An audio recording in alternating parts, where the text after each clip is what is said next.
इस बार मैं ऐसा नहीं करूँगा।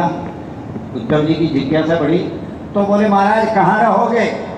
और वहाँ पर भागवत का ही महात्मा का श्लोक है ये, स्वकीयं यत् भवेत् तेजत् तच्च भागवते दधात्। मैं वैकुंठ में नहीं जाऊंगा, अपितु मैं यहीं पर रहूंगा। बोले यहाँ समुद्र कहाँ से लाओगे? बोले ये भागवतार्णवम् विरोधाय प्रविष्टोऽयं श्रीमद्भागवतार्णवम्। मैं अपनी इस धूलीला को संवरण करके इस भागवत रूपी समुद्र में प्रवेश कर जाता हूँ। यह भागवत ही लोगों का कल्याण करेगी, यह भागवत ही इस कलयुग में लोगों का उद्धार करेगी, उनको मुक्ति प्रदान करेगी। ऐसा कह करके भगवान श्री कृष्ण प्रवेश कर गए भागवत में। तो आप क्या सोच रहे हैं? पोथी विराजमान है जी? ऐसा मत समझना पोथी विराजमान है, भगवान कृष्ण विराजमान है। ये ग्रंथ नहीं है, ग्रंथ रूप में गोविंद है और गोविंद ही सुनाने वाला।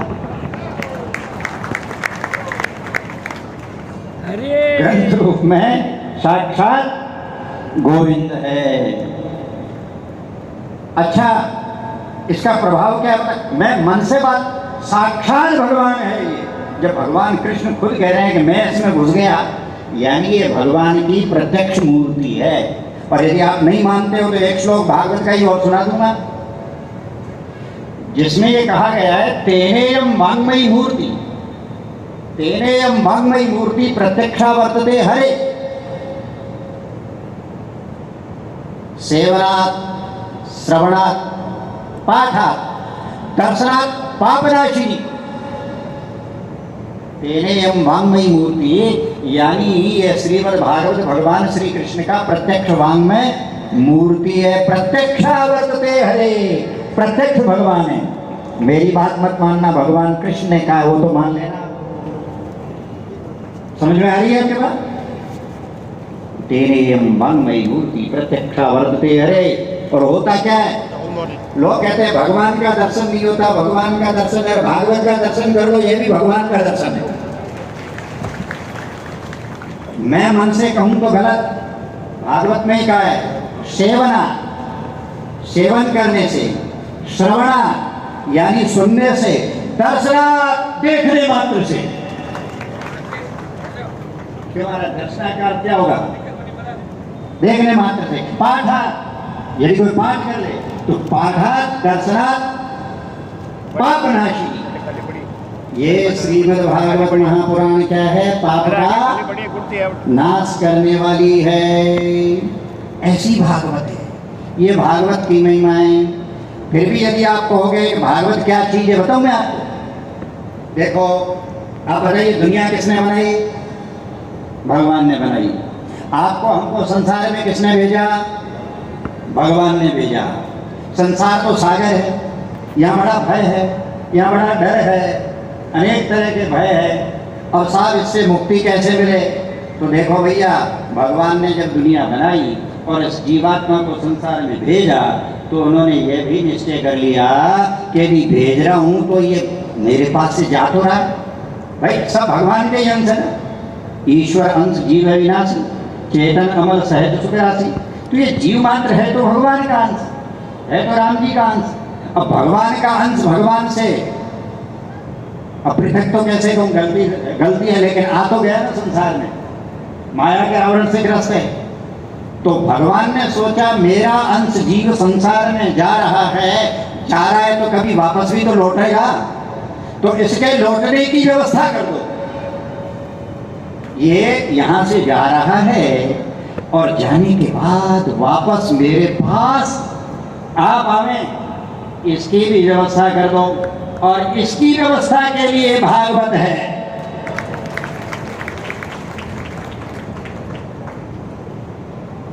परमात्मा से बिछड़ा हुआ उसका सहज सखा ये जीवात्मा पुनः वापस भगवान तक पहुंच जावे। भागवत में और क्या यही तो है हमारा, क्या कुछ और है? तो देखिए, मैं आपसे निवेदन यह करना चाहता हूं कि भागवत धर्म ग्रंथ वो चीज है जिसमें जिन भगवान को जो से अलग होकर हम संसार में आए हैं उस भगवान को वापस पुनः प्राप्त कर सकें और वहाँ वापस लौट जाएं। इसका क्या तरीका है, इसका क्या उपाय है, इसका मार्ग क्या है, इसकी रीति क्या है, इसका तरीका क्या है, इसकी युक्ति क्या है, कौन से मार्ग से ये जीव मेरे तक पहुंच पाएगा, यही भागवत में बताया गया।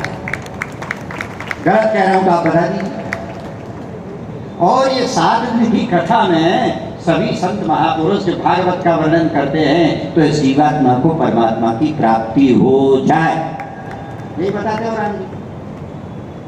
चलो तो ये तो हुई भागवत की महिमा, यानी भागवत मुक्ति ग्रंथ है। क्या है? मुक्ति ग्रंथ। अब थोड़ी सी बात है, मैंने कृष्ण चरित्र में तो जाऊंगा नहीं। उस दिन एक श्लोक ले लिया था पुखराज जी, तुम्हारी कथा में तो बड़ी गड़बड़ हो गई, 1.5 घंटा हो गया, इतना समय खर्च न करना चाहिए वक्ता का। और अभी महीने 1.5-2 महीने पहले कहीं गया, बुला लिया, मैंने कहा मैं नहीं आता, तो नहीं बुला लिया, आओ आओ आना पड़ेगा, बोलना पड़ेगा, तो साहब पूरे 3 घंटे ले लिए। कथा आज वाली चल रही थी, नंदोत्सव चल रहा था, नंद जी की जय जयकार करा दी, माइक हमको दे दिया, विषय ऐसा दे दिया कि फिर आरती भी हम नहीं करवाई।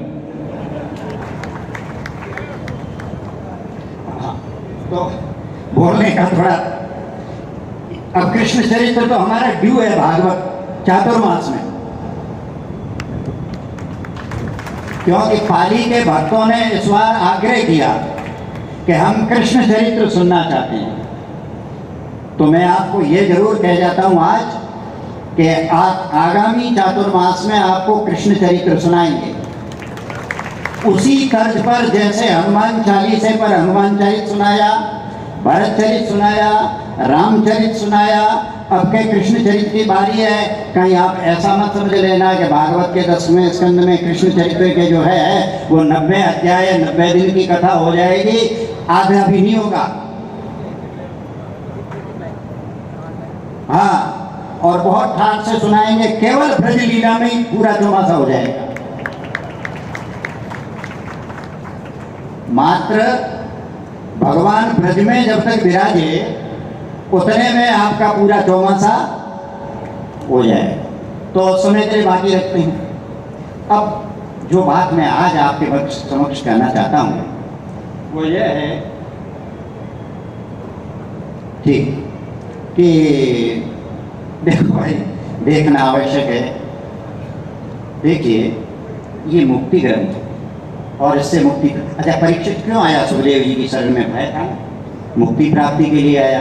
अच्छा महाराज जी ने आपको, मैं आपको सीधे 10वें स्कंद से ले जा रहा हूँ महात्म्य में। कहाँ ले जा रहा हूँ? महात्म्य में। एक बात सुनाना चाहता हूँ उसके संदर्भ में। देखो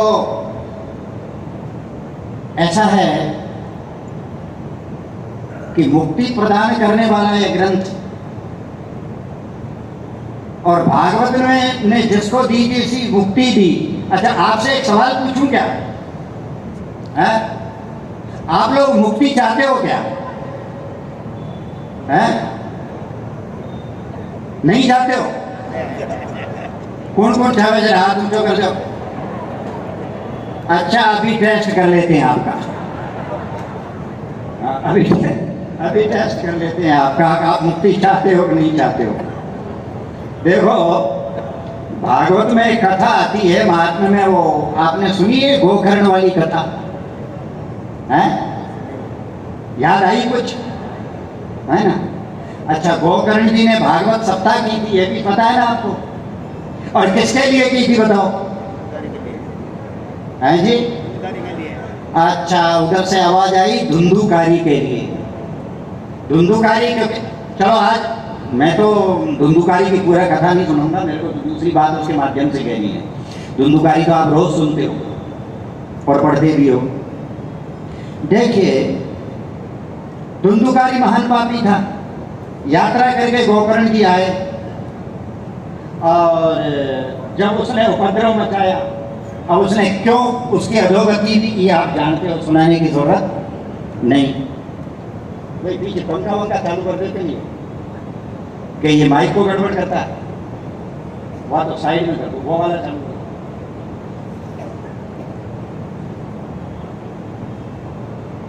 नहीं है तो कोई बात नहीं, चलेगा भाई, हो सके तो देख लो। हाँ ठीक है, राम, धन्यवाद धन्यवाद। नहीं अच्छा, इसके कपड़ा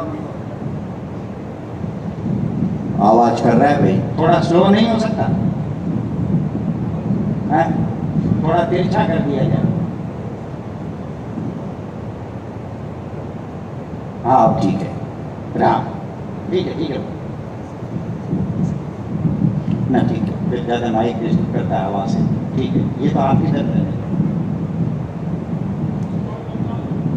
राम, तो धुंधुकारी को मुक्त करना था, उसने उपद्रव मचाया, तो गोकर्ण को पता लग गया, तो उसने कहा भैया मैंने तेरे लिए पिंडदान कर दिया था। सुनिए नहीं ये बात आपने, गैर श्राद्ध कर दिया। देखो बहुत महत्वपूर्ण बात आज निवेदन करूंगा, समझने जैसी बात है। बस ठीक है भगत, हो गया, आ रही आवाज क्या? अच्छा,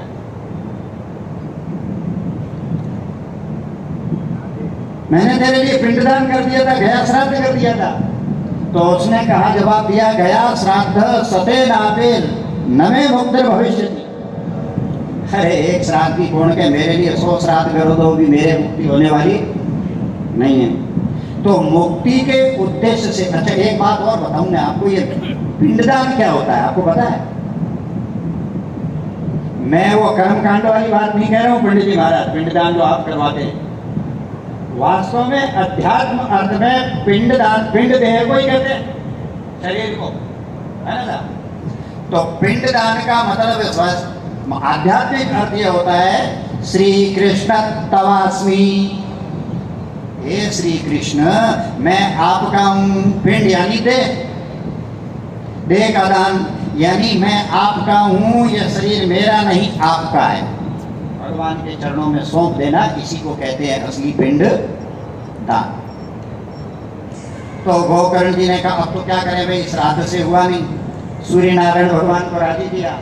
सूर्य नारायण भगवान ने कह दिया भागवत सप्ताह करो इसके लिए। क्या करो? भागवत सप्ताह। अब साहब भागवत सप्ताह की गई, आयोजन किया गया, गांव के बाहर लंबा चौड़ा पंडाल बना गया। लंबा चौड़ा क्यों? लंबा चौड़ा इसलिए कि आप लोग, कथा के आयोजक लोग, जितने से ज्यादा लोगों को कथा सुनवाओगे उतना ही श्रेय है, उतना ही लाभ है। यानी आयोजक को अधिकतम श्रोता कथा श्रवण कर सके ऐसी व्यवस्था करनी चाहिए। इसलिए गांव के बाहर लंबा चौड़ा खुला जगह था ना, इसलिए वहाँ मंडप बनाया।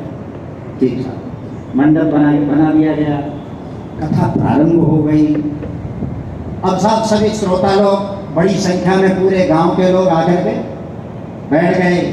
गोकर्ण जी ने कथा सुनाना प्रारंभ किया, लेकिन मूल में निमित्त कौन था?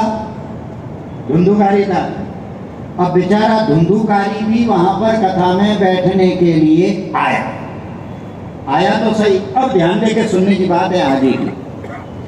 आया, लेकिन प्रेत रूप में आया और वायु रूप होने के कारण वो बैठ नहीं पाया, क्योंकि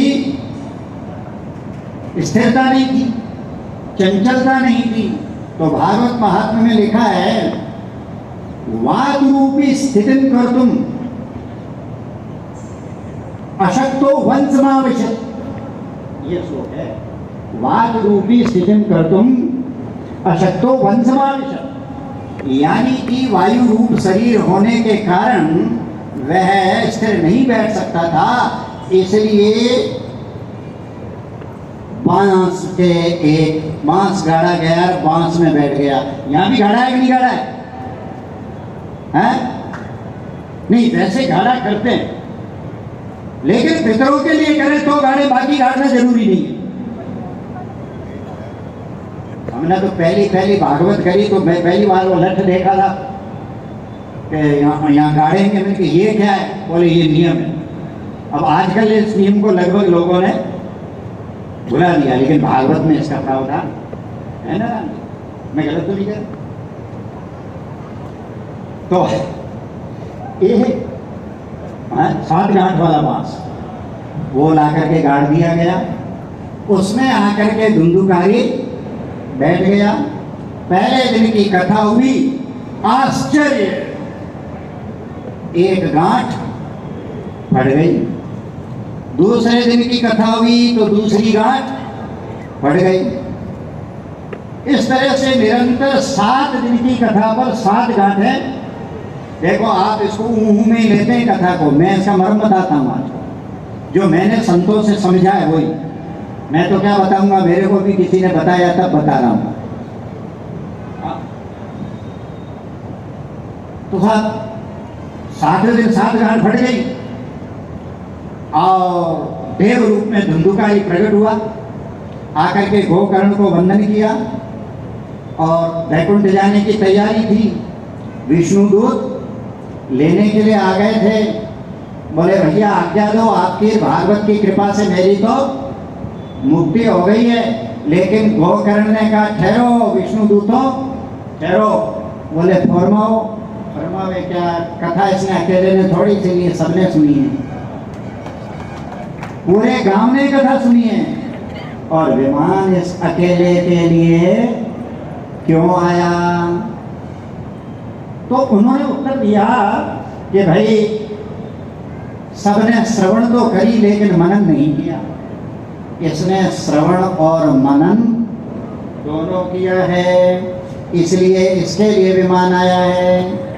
तो ठीक है, उसको तो विमान में भेजा, अब सबको भेजने के लिए दोबारा कथा हुई। 7 दिन की कथा हो गई और 7 दिन के बाद जितने भी गांव वाले थे सबके लिए विमान आ गया।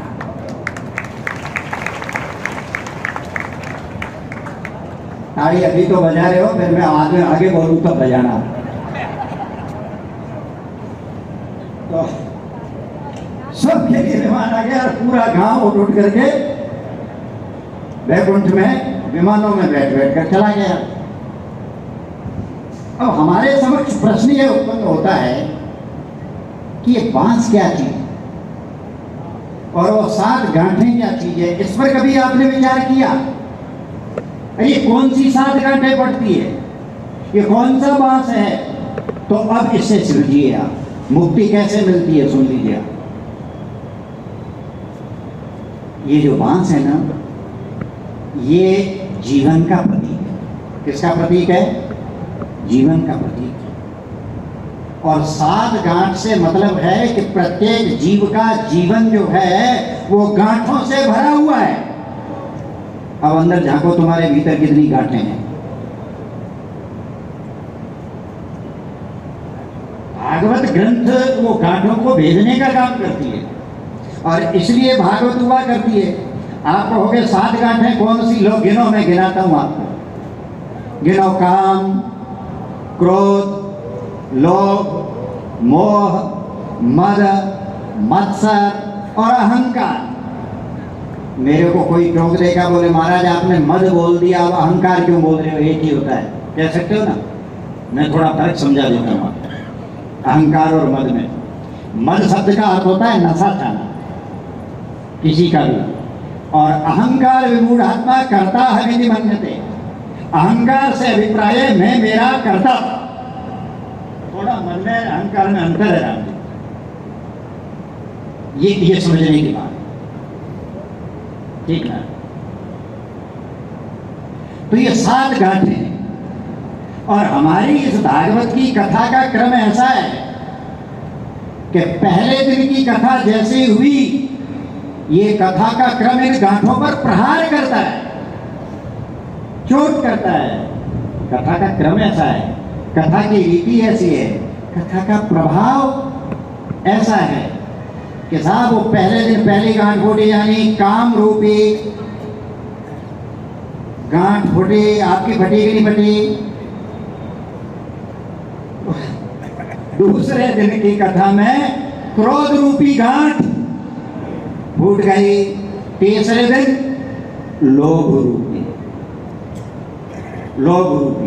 देखिए यहाँ पर गोकर्ण बहुत सारे लोग पितरों की मुक्ति के लिए भागवत करवाते हैं और पितरों की मुक्ति होती है।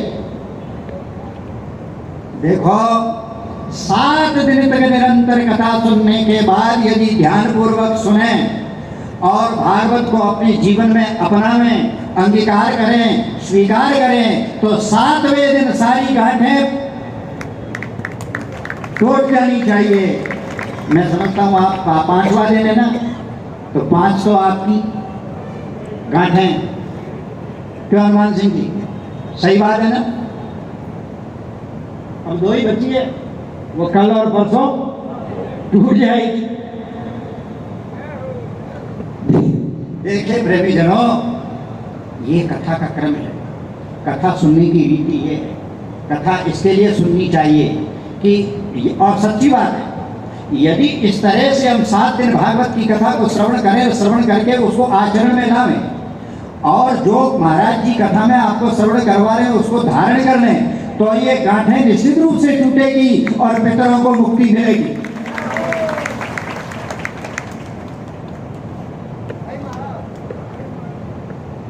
अब बात ऐसी है कि एक जगह प्रश्न कर लिया किसी ने, भाई हमारे तो ऐसे ही सुनाने की आदत है, प्रश्न कर लिया किसी ने, बोले महाराज आप बांस लगाते हो, ये क्या बांस में हमारे पितर आते हैं क्या?